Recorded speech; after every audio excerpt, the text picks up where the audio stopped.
네, 동물병원 실무 2주차 강의를 시작하도록 하겠습니다. 지난 시간에 우리가 이제 얘기했던 내용은 뭐 전화라든지 그 다음에 이제 접수를 할 때 보호자분 어떻게 응대하는지 그런 것들에 대해서 이야기를 나눴고요. 기본적으로 여러분들이 한 달 정도 실습을 했기 때문에 웬만한 내용들은 다 알고 계실 테고 여러분들이 이제 동물병원에서 뭐 리셉션 하는 사람이나 아니면 테크니션 분들이 어떤 식으로 이제 응대하고 하는지를 직접 봤기 때문에 그런 부분에 있어서는 어느 정도 기본 지식이 있을 거라고 생각이 되고요. 처음에 이제 말씀드렸듯이 큰 병원 같은 경우는 리셉션 하는 사람이 따로 있어요. 그래서 응대하는 부분이라든지 이런 거에 있어서는 직접적으로 테크니션이 하지 않는 경우도 많습니다. 물론 이제 리셉션을 보는 사람도 테크니션인 경우가 많지만 그렇기 때문에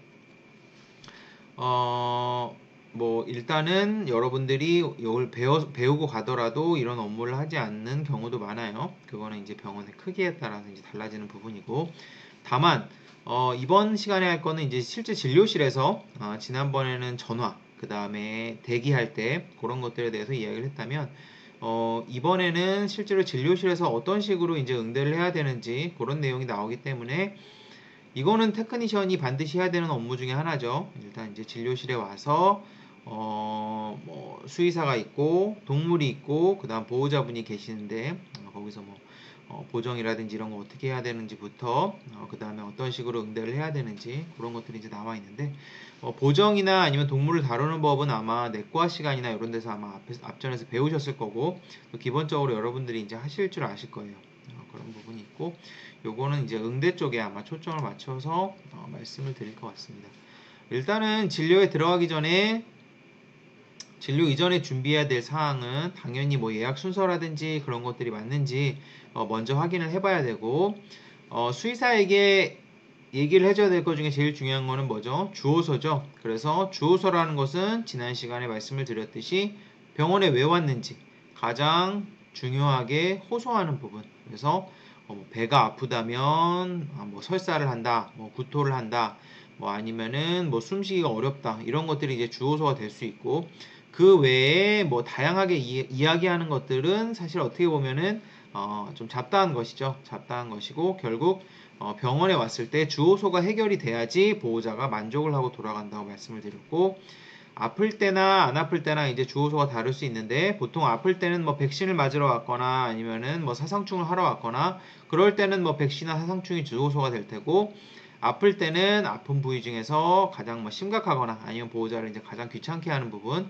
그런 부분이 이제 주호소가 될 수 있겠죠. 그리고 여러분들이 이제 신체 검사를 했다면 그 신체 검사에 관한 부분들 그래서 기본적으로는 이제 체온 특히 이제 백신 맞거나 할 땐 체온을 재죠. 그래서 뭐 체온이 좀 높았습니다, 낮았습니다. 그냥 애기가 좀 헐떡입니다. 이런 것들 말해줄 수 있겠고 문진 내용 한 게 있으면은 가령 뭐 언제부터 뭐 토했어요.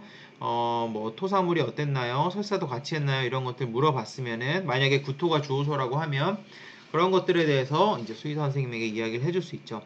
수의사가 문진을 따로 하죠. 문진을 따로 하긴 하지만 여러분들이 수의사에게 간략하게 전달해주는 내용이 굉장히 중요해요. 그래서 그러면은 수의사가 이제 진료를 준비하면서 뭐를 물어봐야겠다. 그 다음에 뭐 체중 같은 것도 보고 그 다음에 기본적인 뭐 과거 진료 내역 같은 거 보면서 어느 정도 진료 플랜을 동물을 직접 보지 않았더라도 어느 정도 짤 수 있기 때문에 여러분들이 중간에서 이야기해 주는 것이 중요하고 도구 등을 미리 준비하면은 되게 센스 있는 테크니션이 될 수 있겠죠. 그래서 애기가 이제 직접적으로 상처가 있다. 그러면은 소독제라든지 연고 같은 거 준비해 놓고 그 다음 뭐 귀를 긁어서 뭐 귀 때문에 왔다. 그러면은 뭐 거미경이라든지 아니면은 귀는 그 귀를 파갖고 이제 면봉으로 시료를 채취해갖고 현미경 밑에서 보잖아요. 어떤 그런 면봉이나 슬라이드 같은 거. 그 다음 뭐 눈 문제 때문에 왔다. 아니면 거만경이라든지 뭐 안초음파 본다면 초음파 켜놓고 뭐 그런 것들이 이제 잘 해놓으면 좋겠죠. 이런 것들이 어느 정도 세팅이 되었으면은 그때 보호자를 진료실로 안내해 주는 것이 좋습니다. 그래서 진료실로 다 들어오고 나서 얘는 어디 어디가 아프고 이렇게 말을 하면 이상하죠. 그래서 기본적으로 보호자가 들어가기 전에 테크니션이 잠깐 들어가서 얘는 어디 어디가 아파서 왔고 그 다음 이제 필요한 것들을 테크니션이 어느 정도 준비를 하고 그 다음에 이제 들어오세요라고 말하면 되겠죠. 그래서 뭐 기본적으로 이제 준비해야 될 거는 보면은 수의사 책상에 이제 이런 것들이 있는 경우가 많죠. 요거는 이제 제가 일하던 거에 제가 세팅해 놨던 건데 보면은 뭐 포비돈 아니면 알코올 솜 같은 거, 그리고 이 안에는 뭐 탈지면 같은 거 들어 있고, 그 다음에 뭐 가위라든지 포셉이라든지 뭐 이런 것들 안에 있고, 그리고 이제 입 안에 볼 때 이런 스틱 같은 거 쓰죠. 막대기. 그 다음에 이제 투약기 같은 거 이제 쓰죠. 그래서 이제 투약은 이제 테크니션 선생님들이 더 많이 하지만, 여긴 지금 고양이 진료실인데, 고양이 진료실에 이제 와서, 투약을 하는 경우가 많기 때문에 이 안에서 바로 이제 투약하기 위해서 투약기도 있고, 그 다음에 이제 귀세정 해달라는 사람이 되게 많아요. 큰 병원은 이런 게 별로 없는데, 보통 이제 동네 병원이나 뭐 작은 병원 가면은 진료를 받으러 온 게 아니고 귀세정도 한번 해주시고, 뭐 발톱도 좀 깎아주시고, 참 이런 업무 때문에 오시는 분들도 많아요. 그러면은 이제 그런 세정이라든지 그런 거 위해서, 그 다음에 이제 거미경 많이 보죠. 그럼 거미경 볼 때, 모니터랑 연결된 거미경 보는 경우도 있고, 그냥 요런 거미경 보는 경우도 많아요. 그래서 요런 거 볼 때 이제, 요렇게 생긴 거를 갖다가 조립해서 쓰죠. 요걸 갖다가 해서 요런 것들은 이제, 테크니션 선생님들이 잘 씻어 놓고 평소에, 그리고 안약이라든지 슬라이드 글라스, 이건 투약기가 아니고 잘못 썼네요. 투약기가 아니고 뭐죠 이거는? 네, 펜라이트죠. 그래서 특히 눈이라든지 이런 데 비춰볼 때 펜라이트 쓰고 귀세정제 쓰고 이런 식으로 뭐 이제 어느 정도 이제 세팅이 돼 있고, 물건이 이제 떨어진다든지 아니면 좀 지저분해졌다. 특히 이런 거. 이런 거 이제 거미에 끼우는 거 이런 거 지저분해졌다 아니면은 뭐 다 떨어졌다 이러면은 테크니션 선생님들이 중간중간에 계속 채워 넣으셔야 되고, 자, 일단 진료실에 들어오면은 진료실 문을 잘 닫아야죠. 문 닫는 게 제일 중요하죠. 왜냐면은 강아지나 고양이, 특히 고양이 이제 내려놨는데 밖으로 나왔는데 도망가는 경우가 굉장히 많죠. 동물이 편안한 환경을 만들어야 돼요. 고양이 같은 경우는 동물병원마다 다르지만 불을 전부 다 끄는 경우도 많습니다. 불을 다 끄고 문은 당연히 닫아야 되고, 그 다음에 뭐 쭈쭈 뭐 이런 소리 절대 내지 말라고 하는 경우도 많아요. 강아지는 이게 통하는데 고양이는 잘 안 통하는 경우도 많아서 아예 그냥 조용히 하고, 머리 같은 거 머리나 뭐 이렇게 털 같은 경우만 그냥 그 칫솔 같은 걸로 살살 긁어주거나 하죠. 지시가 있기 전까지는 함부로 케이지를 열지 않는다. 특히 이제 강아지는 안고 오는 경우도 많은데 고양이는 보통 케이지에 넣어 갖고 오죠. 이거는 왜 그러냐면 고양이가 새로운 환경에 들어오면 되게 스트레스를 받아 해요.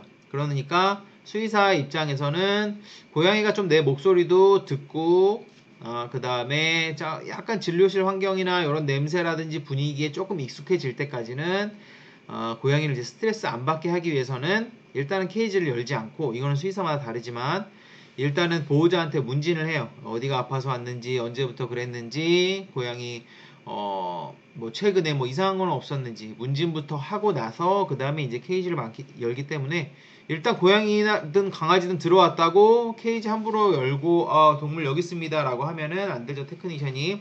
그래서 열라고 할 때 열어서 주는 것이 좋고, 당연히 가급적이면 보호자 케이지를 여는 게 좋아요. 그래서 강아지든 고양이든 새로운 환경에서는 스트레스를 많이 받기 때문에 잘못하다가 테크니션 선생님, 수의사 다 물릴 수 있습니다. 저 같은 경우도 미국에서 이제 동물보호소에서 일을 할 때 고양이가 손바닥만한 고양이에요. 3개월밖에 안 된 진짜 조그만 고양인데, 얘를 이제 그 중성화수를 해야 되니까, 근데 이제 길고양이니까 꺼내려고 하는데 안에서 잡았는데 확 물어가지고 놔줬죠. 그래서 고양이가 이제 도망가고 간신히 이제 찾아왔고 했는데, 고양이한테 물리면은 웬만하면 병원을 가야 돼요. 강아지한테 물린 경우에는 강아지는 이빨이 조금 뭉툭하진 않지만 그렇게 좀 넓고 뭉툭한 편이라면, 고양이는 얇고 가늘고 뾰족하고 더 깊게 들어가는 편이에요. 그리고 고양이 이빨에는 세균이 되게 많습니다. 그래서 강아지는 물려도 괜찮은 경우가 좀 있는데, 강아지도 당연히 물려도 안 좋지만 고양이는 10중 8구 손이 땡땡 부어요.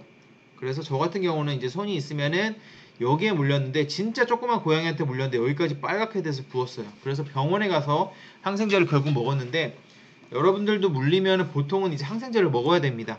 항생제를 안 먹고 연고 정도 바르면 낫겠지 하다가 손이 붓다가 봉화지겸이라든지 아니면 심하면 폐혈증 같은 게 와서 심하면 사망 같은 걸 할 수도 있어요. 이건 되게 극단적인 경우지만. 그리고 고양이 이제 같은 경우는 또 한국은 흔하지 않지만 미국은 어떤 발토넬라라는 세균이 감염이 돼서 사람이 심하게 이제 병에 걸리는 경우도 있어요. 그래서 보통 고양이가 핥힌 거는 보통 괜찮은 편인데 물은 거는 병원에 가서 항생제를 먹는 게 좋습니다. 그러니까 여러분이 괜히 케이지 열어서 고양이 꺼내겠다고 손을 쑥 집어넣었다가는 확 물릴 수도 있어요. 강아지도 마찬가지고 그렇기 때문에 보호자가 꺼내주세요라고 부탁하는 것이 좋고 당연히 이제 필요하다면은 캐리어를 흔들든지 목줄을 살살 잡아당기는 것이 좋고 캐리어는 보면은 이렇게 앞에서 여는 것도 있지만 여기 딸깍거리는 거 아시죠? 위에서 여는 것도 있어요. 위에서 열면은 도망도 가기 힘들고 고양이가 움직이든지 강아지가 움직이든지 할 때 어느 정도 대처를 할 수가 있습니다. 근데 앞에서 할 때는 우리가 앞으로 손을 쑥 넣으면 어떻게 되죠? 동물이 뒤쪽으로 들어가려고 해요. 그럼 손을 더 넣으면 확 물릴 수도 있어요. 그래서 가급적이면 위쪽으로 여는 거를 이제 여는 것이 좋고 그리고 보호자분이 자기도 못 꺼내겠다고 하는 경우가 있어요. 싸나워서. 왜 우리 보고 꺼내라는 건지 모르겠는데 그러면 그때는 정말 주의해야 됩니다. 수건을 쓰든지 아니면은 장갑을 끼든지 해서 정말 주의해서 살살살살살 이제 캐리어를 흔들든지 목줄을 살살 잡아당기면서 꺼내고 나서도 그 네칼라라든지 그 머즐이라고 하죠. 머즐 같은 거 해서 물리지 않도록 네, 진료 중에 이제 필요하다면 잠시만요. 네, 네칼라나 그 입막에 머즐을 하는 것이 매우 중요해요. 물리니까. 아까 말씀드렸듯이 물리면 병원에 가야 돼요. 그리고 얘네들이 물 때는 대충 물지 않습니다. 여러분 집에서 고양이라든지 강아지 키우면 얘네들이 장난으로 물잖아요. 그러면 별로 안 아파요. 근데 진짜 공격적으로 물 때는 상당히 아파요. 진짜 아파요. 그리고 아까 말씀드렸듯이 피부로 세균이 감염돼서 경우에 따라서 심하게 감염되는 경우도 있기 때문에 사람도 그리고 여러분들이 만약에 뭐 강아지나 고양이가 뭐 길고양이라든지 아니면은 유기견인데 뭐 일산이나 파주같이 약간 의정부라든지 휴전선 위쪽에서 휴전선 좀 아래쪽에 있는 약간 윗지방에서 하게 될 때는 어떻게 해야 돼요? 뭐가 무섭죠? 드물지만 광견병에 감염돼 있는 경우도 있습니다. 예, 그렇기 때문에 물리지 않도록 굉장히 주의하시는 게 좋고 보정 당연히 잘해야죠. 그리고 대형견이 왔을 때 절대 얼굴을 함부로 잡거나 하면은 정말 위험해요. 이때는 얼굴이라든지 머리 쪽은 반드시 보호자가 잡도록 그렇게 말씀을 해주세요. 그 보호자한테. 뭐 보더콜리라든지 아니면은 리트리버 같은 애들 순하잖아요. 그런데 동물은 언제든지 공격성을 보일 수 있어요. 그리고 뭐 진돗개라든지 핏불뿐만 아니라 어떤 강아지든지 특히 강아지가 크면은 반드시 보호자가 잡도록 해야 됩니다. 결국은 개도 동물이기 때문에 약간 위험한 상황이 오면 위험한 상황이라기보다는 본인이 굉장히 긴장하거나 스트레스 받는 상황이 오면은 뭅니다. 그러면은 건너 들은 얘기지만 제가 일하던 지역에서는 유기견 리트리버의 손가락이 잘렸어요. 한 수의사분이 테크니션 선생님이 사실 보정을 잘못해서 그 사건이 벌어졌어요. 그래서 손가락이 어디 갔냐면 얘가 먹어버렸어요. 강아지가. 그래서 손가락을 나중에 결국 찾지를 못했는데 그런 일이 생겨요. 예, 그렇기 때문에 여러분들 특히 이제 처음 일할 때 대형견 얼굴 함부로 잡거나 거기서 얼쩡얼쩡 대다가 큰일 나는 수가 있고 손이 물려서 손가락이 잘리면은 어떻게 보면 다행이에요. 손가락 등 함부로 얼굴에 내밀지 않기. 대형견이 스트레스 받은 상황에서 물리면은 목을 물립니다. 사람이 목을 물리면은 사람도 죽어요. 예, 그렇기 때문에 그 강아지 옆에서 쪼그려 앉아갖고 고개를 이리저리 하다가 물리는 경우가 있기 때문에 굉장히 주의하셔야 되고 처음부터 보호자분한테 양해를 구하고 네칼라나 입마개를 하는 것이 좋고요. 그리고 보호자분한테 물어보면 우리 개는 안 무는데 하는 거는 이제 100% 신뢰하기는 힘들어요. 그래서 우리 개는 안 물지만 보시기에 강아지가 굉장히 긴장하거나 스트레스 받거나 흐르릉거린다. 그럴 때는 가급적이면 입마개를 하는 게 좋습니다. 그리고 또 중요한 거 하나, 작은 개는 책상 위에 있을 때 항상 잡고 있는다. 매우 매우 주의. 저희 병원에 일한 지 얼마 안 됐던 테크니션 선생님이 잡고 있어야 되는데 딴 거를 하다가 걔가 뛰어내릴 뻔했어요. 다행히 안 뛰어내려서 망정이지, 뛰어내리는 순간 그 책임은 수의사나 테크니션이나 동물병원이나 어쨌든 동물병원 쪽이 전적으로 지게 돼 있어요. 그렇기 때문에 작은 개는 책상 위에 있을 때 수의사가 잡든 테크니션이 잡든 항상 잡고 있고, 수의사가 만약에 테크니션 선생님이 손을 놓는다. 놓는 시점은 언제예요?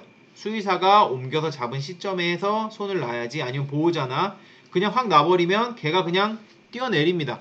그러면은 고양이는 보통 괜찮지만 강아지는 다리가 부러지는 경우가 있기 때문에 굉장히 주의하셔야 되고, 중간중간 문을 열고 닫을 때 당연히 동물을 확인하고 연다. 이 부분은 아무래도 워낙에 여러분들이 일하다가 실수를 하게 되면은 아주 치명적인 부분이기 때문에 제가 조금 자세히 설명을 했어요.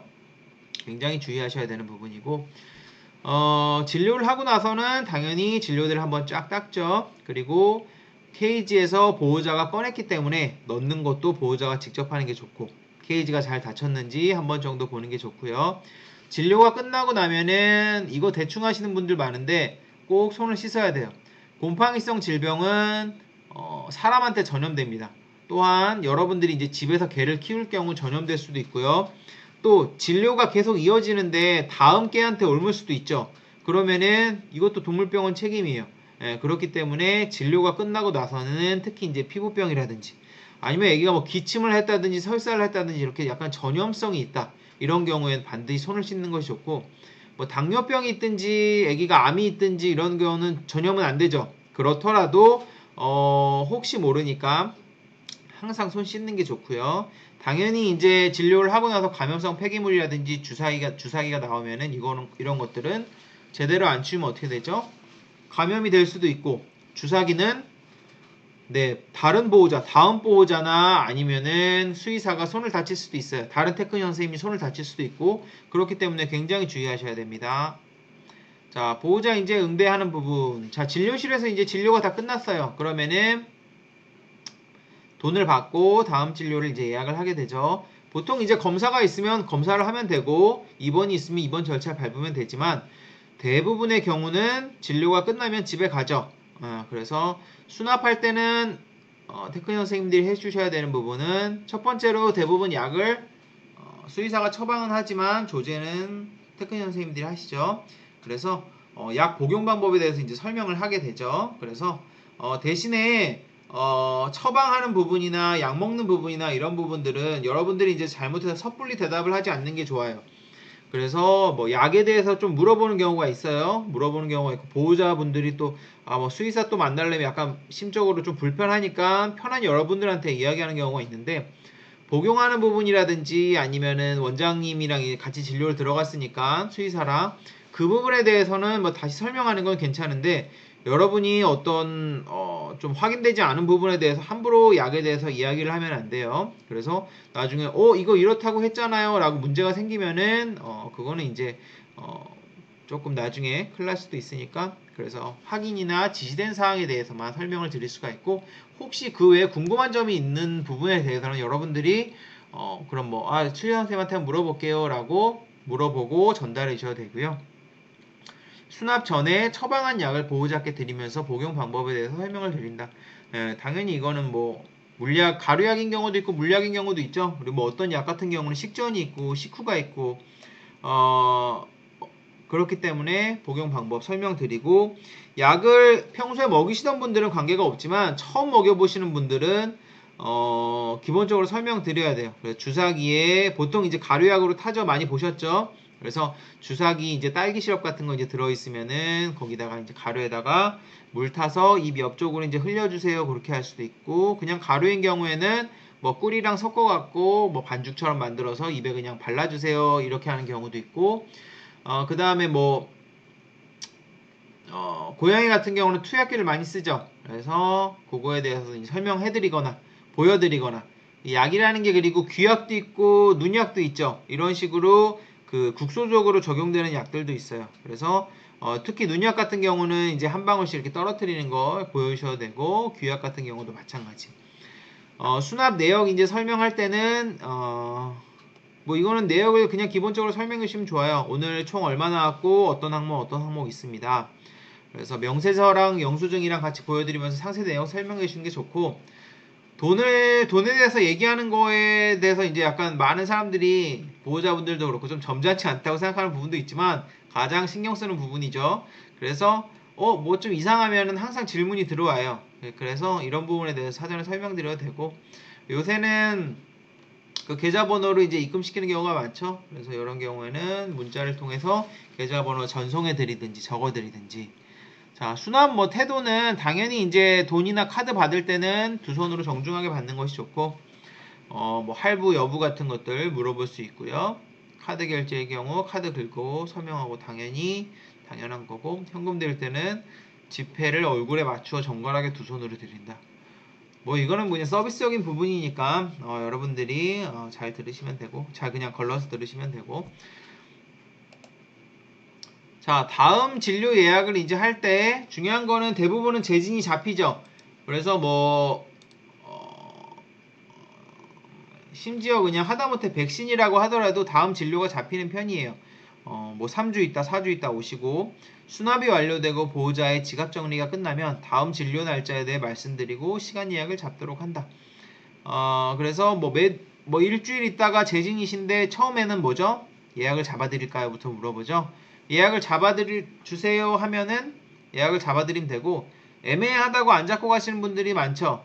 그러면은 그냥 이거는 예약 전날에 아마 문자가 갈 겁니다. 뭐 언제든지 예약하고 싶으시면 알려주세요 라고 말씀해 주시면 되고, 보호자께서 뭐 원하시는 시간 말씀해 주시면은 여러분이 이제 차트 예약 현황을 잘 봐야 되죠. 시간 겹치지 않도록. 그리고 요새는 병원이 이제 작지 않다 보니까 수의사가 한 명만 있는 경우가 없어요.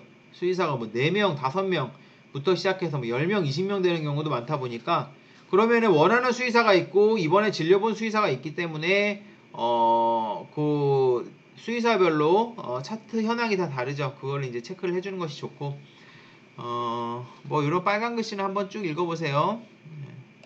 그리고 대기 시간이 조금 오래 걸린다 이분이, 그러면 가급적이면 이제 예약하시라고 말씀드리는 게 좋고, 예약 시간을 정하기 힘든 경우는 여기 있는 것처럼 뭐 몇 시부터 몇 시까지 지금 진료가 되기 때문에 그 사이에 뭐 내원하시면 되고, 환자가 많은 경우에는 대기할 수도 있으니까 뭐 양해해 주시고, 시간이 정해지면 전화로 예약하시는 게 좋습니다 라고 말씀드리는 게 좋습니다. 예약을 안 하고 가는 경우 중에 또 많은 이유가 재진을 안 오기 위해서 그렇게 예약을 안 잡고 가는 경우도 많아요. 재진을 올지 안 올지 확실하지 않으니까. 보통 여러분 이제 병원에 오면은, 여러분도 이제 강아지 키우시면은 병원에 가죠. 그럼 약을 받아와요. 그러면 다음 주에 한번 봅시다. 그럼 다음 주에 옵니까? 절반은 안 와요. 절반이 뭐야? 한 60%는 안 오는 것 같아요. 그냥 약 먹고 괜찮아졌으면 대부분 안 와요. 근데 이거는 사람도 그렇죠. 여러분들 이제 감기가 걸려서 이제 병원에 갔는데 약 받고 다음 주에 한번 다시 와보세요 하면은 아무도 안 가죠. 저도 안 가요. 그렇기 때문에 예약에 대해서 여러분들이 막 스트레스를 주면 안 돼요. 많이 기다리실 텐데 예약 잡고 가세요 이렇게 하실 필요가 없어요. 그래서 예약 잘 모르겠으니까 다음에 잡든지 할게요 하면은 네 그렇게 하세요 그냥, 그러고 보내드리면 됩니다. 그래서 재진을 안 오는 경우가 많기 때문에 여러분들이 굳이 예약에 대해서 압박 줄 필요는 없고요. 자, 보통 아까 말씀드렸듯이 그냥 당일날 왔다 당일날 가면은 결제하기가 편한데, 이번 같은 경우는 어떻게 해야 돼요? 2번은 퇴원하는 날 결제하진 않죠. 사람은 그렇게도 하지만 보통 그날 이제 청구되는 내용이 있을 거 아니에요. 입원하기 전에 검사를 하고 진료를 보고 약도 조금 짓고 그 다음 처음 입원비 같은 거 나올 거 아니에요. 그런 것들에 대해서는 1차적으로 수납을 그날 당일날 하는 게 원칙입니다. 그래서 검사 후에 입원을 하게 되는 경우 당일에는 검사한 항목과 처치 및 입원비를 결제하고, 이후 발생하는 금액에 대해서는 퇴원과 동시에 수납받는 것으로 한다. 그래서 이것도 여러분들이 잘 해주셔야 돼요. 그래서 돈 안 받고 그냥 가셨는데요 하시면 안 돼요. 왜냐면은 동물을 그냥 유기를 하고 맡기고 나서 나중에 진료비가 많이 나오면 유기하고 가는 경우 가끔 있습니다. 진짜 좀 드물지 않게 있어요.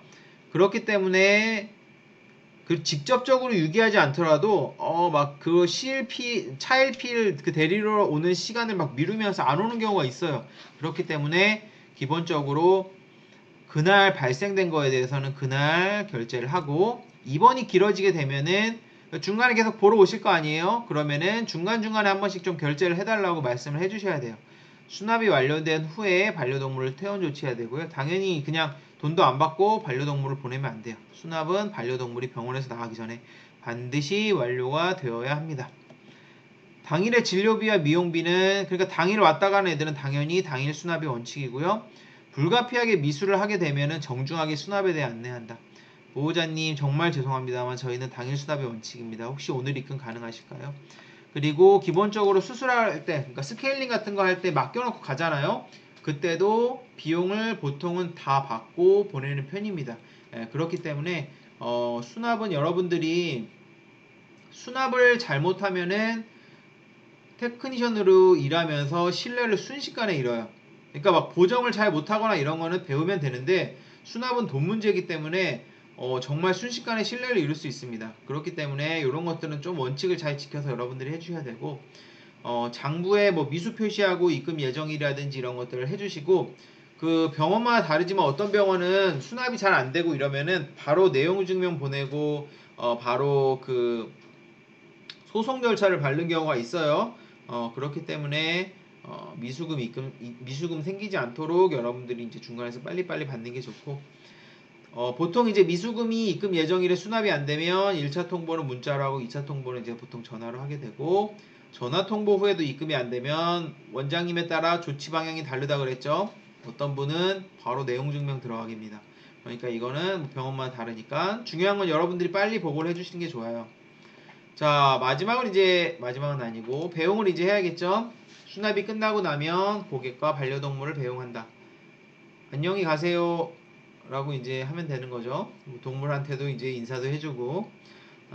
그래서 여러분들 이제 서비스 업종이고 또 동물을 들고 있기 때문에 이분들이 그냥 친절하게 안녕히 가세요를 꼭 해주시는 게 좋아요. 그냥 대충 보내면 좋지 않고, 두고 가시는 물건이 있는지 꼭 확인을 해야 돼요. 제일 많이 두고 가는 게 뭐일 것 같아요? 약을 받아놓고 안 갖고 가는 경우가 진짜 많아요. 그래서 약 받았는지 그냥 결제하고 훅 가버리는 경우도 있고, 약을 받아놓고 뭐 그냥 용품 좀 보다가 가는 경우도 있고. 그래서 두고 가는 물건이나 그 다음 경우에 따라서 이제 주차권 찍는 경우도 있죠. 번호 누르고 그런 경우 꼭 이제 여쭤보는 경우가 좋고, 그 다음에 뭐 용품 같은 거 산 거 있으면은 잘 챙겨드리고, 강아지를 자꾸 이제 신경을 쓰다 보니까 뭐를 자꾸 두고 가는 경우가 많으니까 여러분들이 이제 가고 나서 조금 이제 신경 쓰는 게 좋고, 목줄이나 가슴줄 연결하실 때 도와드리면 좋겠죠. 자, 그 다음에 이제 보호자 응대하는 부분 중에 해피콜이 있어요. 요거는 이제 전화 응대에 어떻게 보면 들어가는 부분인데, 해피콜은 뭐죠? 백신을 맞았거나 아니면은 뭐 내일 수술이다 이럴 때 여러분들이 전화를 드려서 리마인드 시켜주는 거예요. 그래서 한번 전화를 걸어서 백신을 맞게 되면 어떻죠? 여러분들도 이제 코로나 백신 맞고 하겠지만 뉴스에 맨날 나오죠. 코로나 백신 맞고 뭐 사람이 죽었다는 둥, 그 다음에 뭐 기절했다는 둥, 그 다음에 뭐 부작용이 엄청 많고 혈전이 생기고 그런 게 많죠. 강아지 백신이라고 다를까요? 똑같습니다. 강아지도 백신을 맞고 나면은 기본적으로 뭐 사람이 열이 나고 피곤하듯이 열이 나고 피곤하고, 그 다음에 심하면은 쇼크가 오기도 해요. 죽기도 합니다. 그 다음에 컨디션이 굉장히 많이 떨어지고, 원래 질병이 있었으면 그 백신을 맞으면서 면역력이 떨어지고 가지고 있던 질병이 훅 올라오는 경우가 있어요. 그렇기 때문에 백신을 맞고 나서는 많은 경우에서 부작용이 생겨서 컨디션이 떨어지는 경우가 있습니다. 그러니까 여러분들이 해피콜을 해서 애기 컨디션 괜찮은지 확인해보는 절차가 필요해요. 그렇지 않으면은 보호자분들이 얘 컨디션이 안 좋은데 병원에 가야 하나 말아야 하나 이런 것들 때문에 고민하거나 컴플레인이 걸리거나 하는 경우가 있습니다. 그렇기 때문에 한 번 정도 전화를 하는 게 좋은데, 이것이 이제 이 해피콜이라는 게 동물병원마다 좀 달라요. 해피콜 안 하는 경우도 굉장히 많고, 제가 있던 병원 같은 경우는 첫 접종한 반려동물, 그 다음에 수술 하기 전날에 해피콜을 꼭 합니다. 그래서 그런 식으로 이제 고객을 이제 관리를 하는 거죠. 그래서 해피콜의 대상은 첫 접종한 반려동물. 그 다음에 이제 신규 반려동물 한번 이제 동물병원 방문하고 나서 해피콜하는 경우가 있고, 제가 방금 말씀드렸듯이 수술 전 절식 안내. 그 다음에 접종 예정일 경과 안내 같은 경우는 접종을 뭐 며칠 전에 했어야 되는데 접종을 안 했다. 이런 경우는 이제 할 수 있겠죠. 아까 말씀드렸듯이 해피콜의 범위는 병원마다 달라요. 이게 왜 그러냐면 어떤 보호자는 자꾸 짜증나게 막 전화한다고 말씀하시는 분들도 있어요. 아, 동물병원이 장사하려고 자꾸 전화한다. 물론 이제 전화 오면 아, 신경 써주셔서 고맙습니다 하는 분들도 있지만, 사사로운 것까지 이제 전화를 걸면은 좀 짜증을 내는 경우도 있기 때문에, 제가 말씀드렸듯이 제가 일하던 병원은 요거랑 요거 첫 접종이랑 수술 전 절식 안내에 대해서 해피콜을 드렸고, 나머지는 병원마다 달라요. 그 다음 수술 후 퇴원한 애들, 그 다음 입원했다 퇴원한 애들, 호텔 이용 후에 퇴원한 반려동물, 그 다음 어떤 경우에 이제 컴플레인이 걸렸을 때 조치를 취하고 나서 그거에 대해서 좀 선임 테크니션이나 아니면 좀 선임 수의사나 원장이 또 전화를 한번 해서 뭐 어떠셨어요? 뭐 좀 그런 부분 풀리셨어요? 이런 경우 전화하는 경우도 있습니다. 그런 것도 이제 해피콜이라고 보면 되고, 해피콜은 기본적으로 그냥 전화랑 똑같아요. 인사말 하고 그 다음에 보호자님 통화 가능하신지 당연히 먼저 물어봐야겠죠. 전화 끊기 전에 추가 문의사항, 더 궁금하신 사항 있습니까? 끝 인사하고, 기본적으로는 인사하고 그 다음 해피콜을 건 목적이 있겠죠. 어제 접종했는데 오늘 컨디션 어때요? 설사하거나 토하거나 그러진 않나요? 네, 그런 것들이 이제 물어보면 되고, 혹시라도 언제든지 조금 걱정되거나 컨디션이 많이 떨어지면 방문하시라고 말씀드리죠. 아까 말씀드렸듯이 첫 접종 후에 컨디션 확인차 하는 해피콜이 가장 많습니다. 그래서 백신을 맞고 나서 구토하거나 설사하는 경우가 한 번 정도는 그렇게 할 수도 있어요. 저는 이제 그 백신 맞고 하고 나서 말씀드리는 게, 애기 오늘 졸려할 거예요, 피곤해 할 거예요. 그래서 오늘은 산책이나 목욕시키지 마시고, 그리고 한 번 정도는 토하거나 설사할 수 있다고 꼭 얘기를 해요. 그래서 그런 것들에 대해서 미리 얘기를 해줬고, 구토, 설사, 컨디션 저하 물어보고, 접종 후 일주일 정도는 목욕을 하지 않는다. 이거는 뭐 수의사마다 다른데 저는 그냥 하루 정도 목욕하지 말라고 해요. 그 이틀째부터는 컨디션이 회복됐으면 괜찮다고 하는 편이고, 왜냐하면은 접종하고 나서 부작용이 생기는 기간은 보통 이제 72시간, 3일 정도까지입니다. 그렇기 때문에 일주일은 조금 이제 사실 긴 편이고, 예. 외출, 여행 등 심한 활동을 삼간다. 요거는 당연하죠.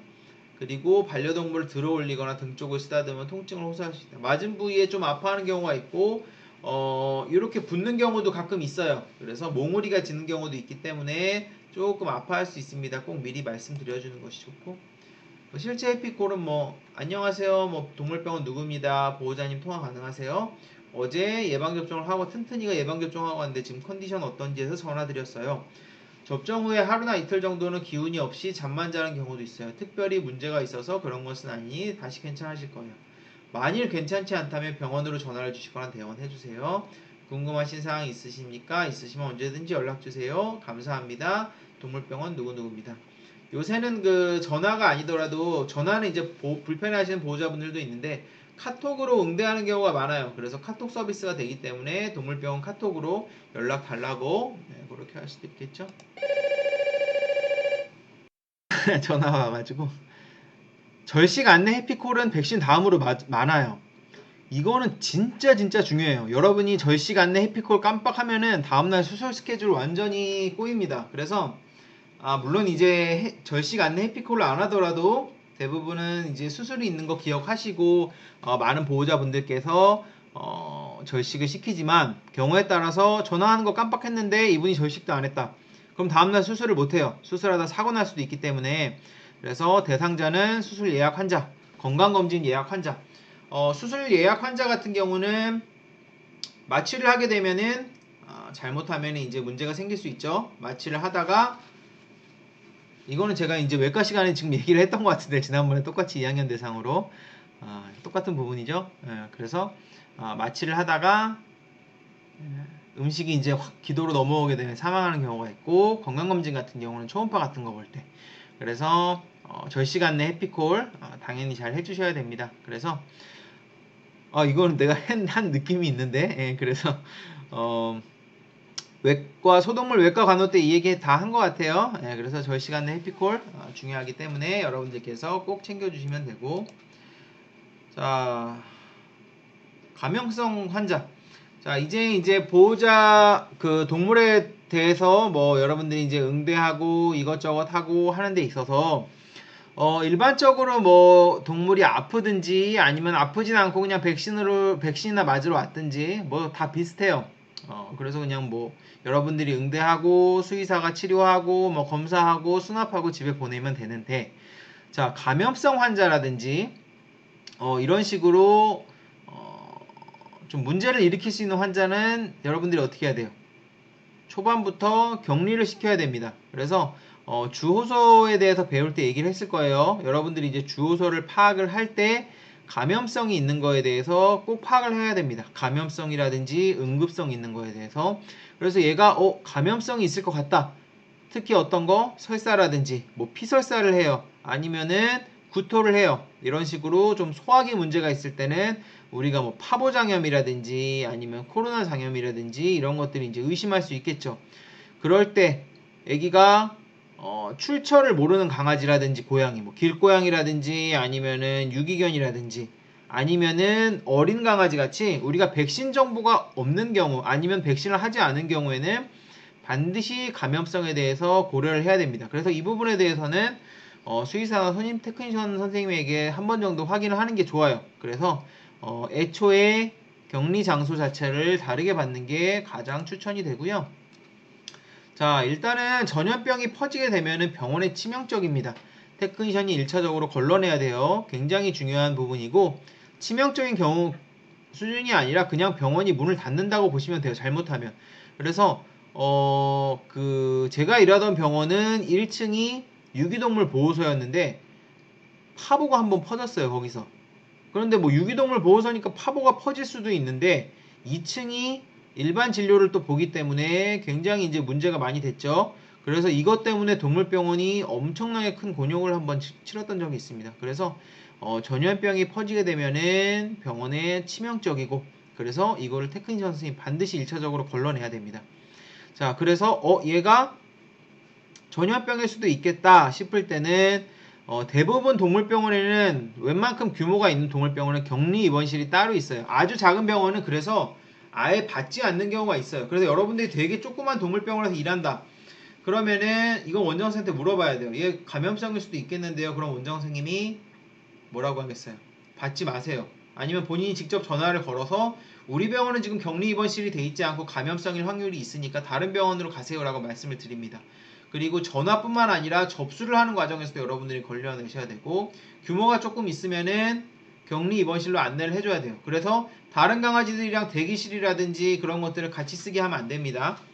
전염병이 의심되는 경우, 설사라든지 심한 기침, 그래서 호흡기성으로 있는 거는 뭐 고양이는 뭐 어떤 게 있을까요?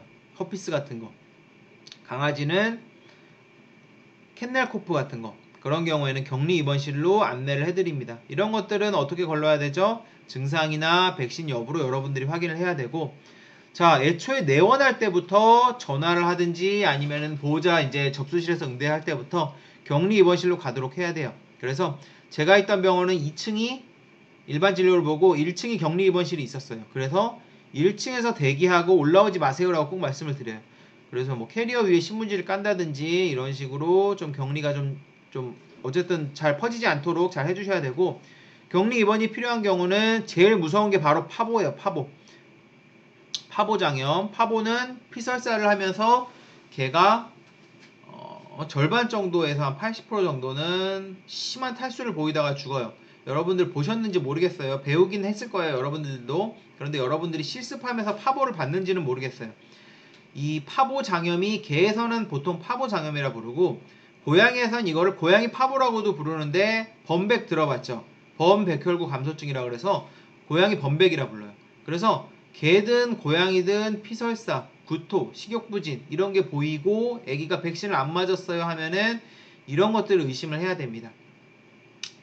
그래서 요거는 격리 입원이 당연히 필요하고, 요거는 설사를 하니까 소화기성이죠. 개 전염성 기관지염이 아까 말씀드린 캐널코프예요. 그래서 기침을 되게 마른 기침을 컬럭컬럭 합니다. 이런 게 있다든지 그래서 얘 접종도 안 돼 있고 애기가 컬럭컬럭 기침을 해요. 요런 경우에도 어떻게 하죠? 격리를 시키는 게 좋아요. 그리고 허피스도 마찬가지. 고양이가 콧물이나 눈물을 심하게 흘려요. 이런 경우 허피스 같은 경우도 격리 입원이 필요하다 볼 수 있는데, 대신에 진짜 무서운 애들은 파보랑 범백이에요. 파보예요, 파보. 얘도 파보죠.